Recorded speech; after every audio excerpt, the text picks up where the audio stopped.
Hey everyone, welcome back to my channel. Today we're going to be talking all about Amazon, specifically things on Amazon that sell for a lot of money that you may not be aware of.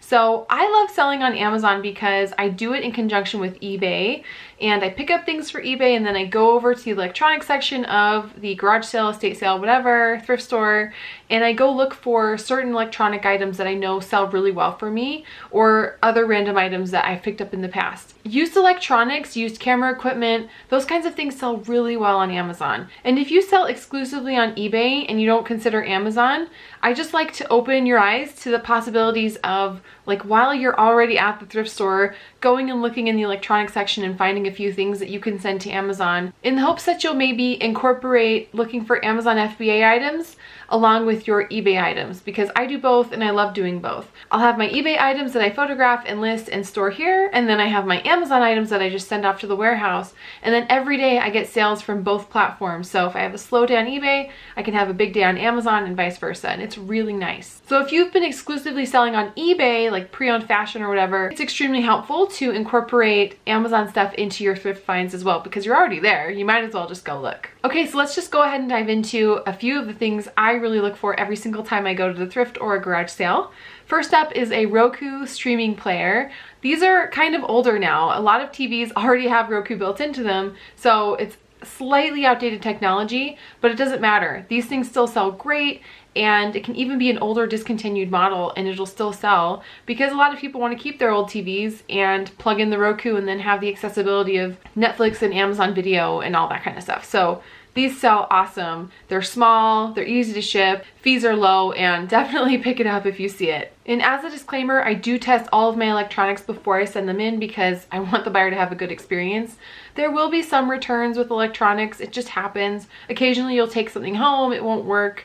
That just kind of happens. But if you're in the store, in the thrift store, you can plug it in and see if it at least turns on, and then that gives you a clue that it powers on, and then you could take it home and test it from there. But it's really not too hard to test this equipment, and it doesn't take too long, and it's worth it because the margins are crazy. Okay, secondly is a Fujitsu ScanSnap. I've mentioned this before. I picked this up at an estate sale for $5 and it sold for $400. So this is a great find. At the very least, start putting these brands into your mind as you go sourcing. Fujitsu is a really expensive and high-end desktop scanner. Look for anything with that brand on it and it should sell pretty well for you. Here's another example of a desktop scanner, Brother. These do great used. So whenever I'm in an estate sale and I go to the office section of that estate sale, I look for things like this. Desktop scanners, any kind of maybe even older electronic equipment. These do great for me and I pick them up. Now, if you're restricted in any of these brands, just know it's going to take time selling on Amazon to get ungated in these brands, meaning you're going to have to sell for a little while. You're going to want to prove to Amazon's algorithm that your metrics stay really good and that you have a good sell-through rate and that kind of thing before Amazon starts auto-approving you for these brands. And I'm not sure, no one's really sure how long it takes. A few months, a year, who knows. I got ungated in these things a few years ago, so it's not been a problem for me, but that's just something to take into consideration. Don't get frustrated. Just keep your Amazon account in really good standing, and pretty soon you will be approved for these brands. I love selling certain kinds of printers. Now, printers can be annoying because they're really big, and if they're out of ink, you have to buy ink to test them properly and then make sure that they're working, and then sometimes they're not, and so you're out that money. So I really only go to that effort with printers when it's something like a photo printer or high-end printer that I know sells for a lot of money. So a while back on Facebook Marketplace, I found a Canon photo printer. I took it home, tested it, it worked great, and it sold for over $300. So that's something that you want to consider. If it is a printer and it's worth money and it's got a good rank, I personally feel that it's worth going through the steps to test it to make sure it's working properly. But if it's only going to sell for $60, $70, even $100, I don't even really go to the effort. So go for it at your own risk and see what you can find. But I really do enjoy selling printers. Proceed at your own risk. It is a little bit of a headache, but the payoff can be really worth it. Desktop speakers for computers can do really well, especially if they're Bose or another high-end brand. Just look up comparables. And the way you're going to look up these items anyway is you're going to turn them around and look at the model number on the back. And you're going to search for that item by saying And you're going to search for that item by typing in the brand name and the model number and seeing what comes up.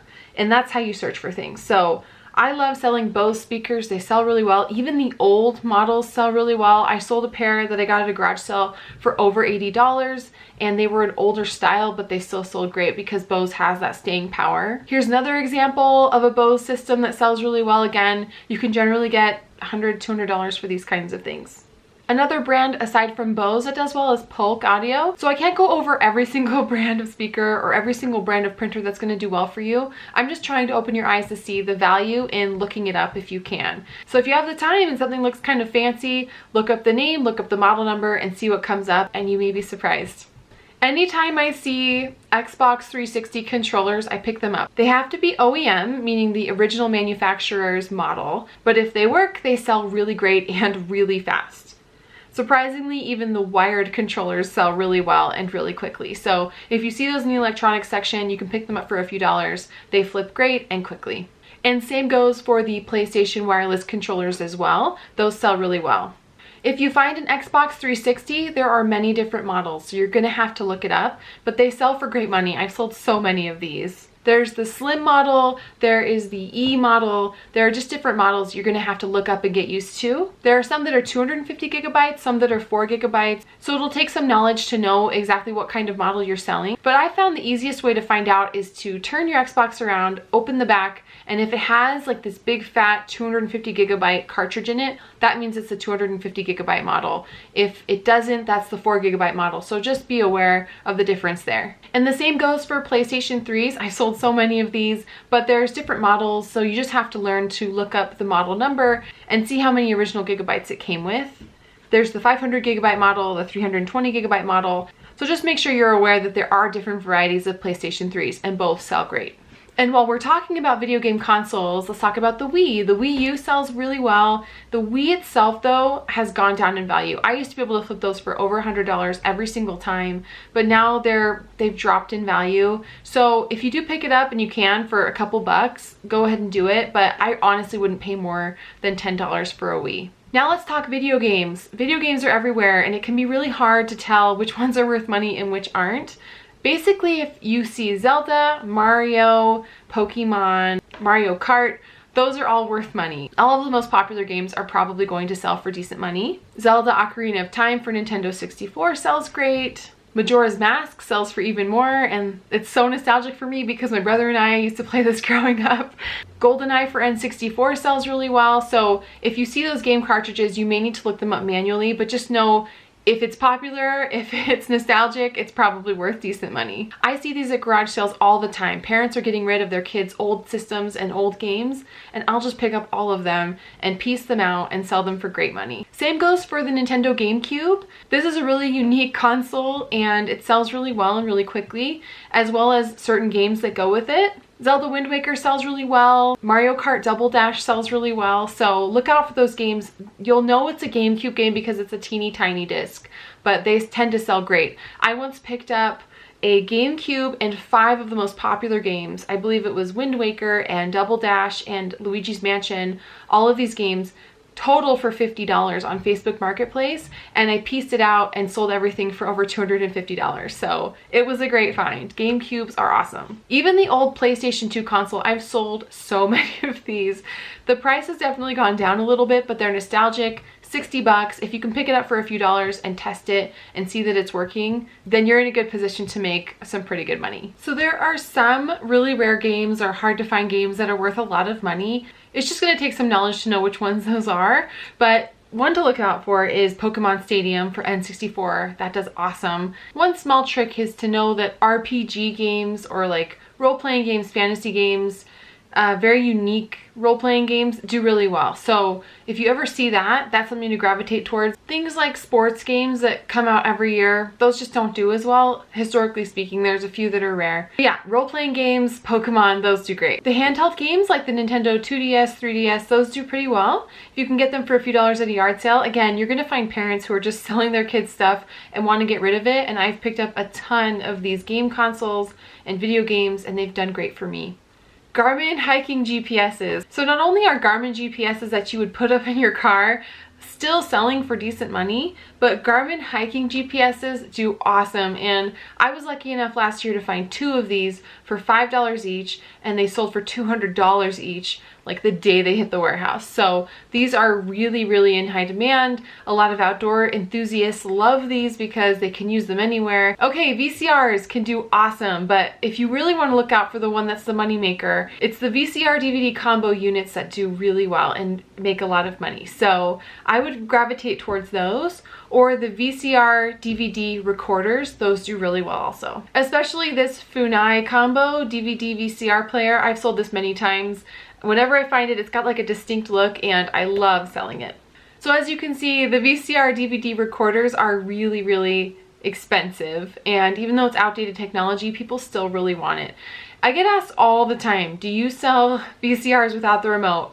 And there's so much controversy around it. To be honest, yeah, I do. And I just disclose it doesn't have the remote. And sometimes it's a problem with the buyer, very rarely. If it is, they return it and it's not a problem with the next buyer. So we all move on with our lives. So send it in without the remote at your own risk if you want. I personally send them in a lot without, and it's been fine. But do what you feel good about. And hey, bonus, if it comes with the remote, that's extra awesome. Speaking of remotes though, universal remotes do really well, especially the ones that you can just tell have the little screen on them. Those do awesome. I recently sold one for $120. So they sell great, and they're pretty easy to spot because they're big and they have that little screen at the top. Occasionally you'll come across these cordless phone sets, and they do really well. You just have to double check that everything works. It can be a little bit of a headache, so be careful with which models you pick up, and if it's new in the box or in the box like new, that's usually when I pick something like this up, because then I don't have to mess with it too much.